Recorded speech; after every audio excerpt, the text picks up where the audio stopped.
एकीकडे राऊत आणि राज ठाकरेंमध्ये चंद्रपूर संदर्भात चर्चा सुरू झाली तर दुसरीकडे मनसेचे नेते संदीप देशपांडेंनी ठाकरे सेनेवर टीका केली। चंद्रपुरातील ठाकरे सेनेच्या नगरसेवकांना 1-1 कोटी दिल्याचा दावा संदीप देशपांडे यांनी केला। तर आरोप सिद्ध करावे असं आव्हान ठाकरे सेनेचे चंद्रपूरचे जिल्हाध्यक्ष संदीप गिऱ्हे यांनी दिलं।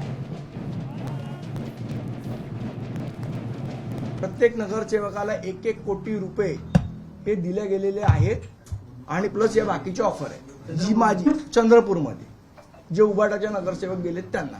तुम्ही काँग्रेस बरोबर बसायला पाहिजे होता ना, जर तुम्ही महाविकास आघाडीचा भाग होता। तुम्ही भाजपबरोबर कसे गेले मग तिकडे?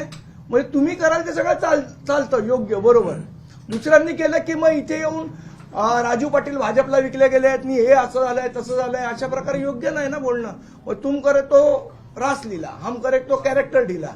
हा जो विषय झाला चंद्रपूरच्या जनतेला पूर्ण माहिती आहे। हा अपमान ज्या प्रकारे आमचा काँग्रेसने केला, सकाळी 10:30 वाजेपर्यंत आम्ही त्यांच्या दरवाजात बसून होतो। सकाळी 10:30 पर्यंत त्यांनी आम्हाला कुठेही शिवसैनिकाला जागा देणार नाही त्यांची भूमिका ठेवली। त्याच्यामुळे अगर हा कोटी रुपयाचे ते बोलून राहिले, अगर तो विषय असता तर रस्त्यावर उभं राहून आम्ही ते सिग्नेचर केल्या नसत्या जे स्टॅम्प पेपरवरती। त्याच्यामुळे हे बोलताना त्यांनी विचार करून करावा आणि त्यांनी सिद्ध करावा। मी जिल्हा प्रमुख नाता नाही आणि माझ्या सगळे नगरसेवकांनी आत्ता नगरसेवकाचे पूर्ण त्यांनी सिद्ध केला तर सगळे नगरसेवक आम्ही राजीनामा देतो, नाही तर त्यांनी स्वतःच्या आपल्या प्रवक्ता पदाच्या जे काही पद आहे मनसेचा त्यांनी तो राजीनामा द्यावा अशी मी मागणी करतो।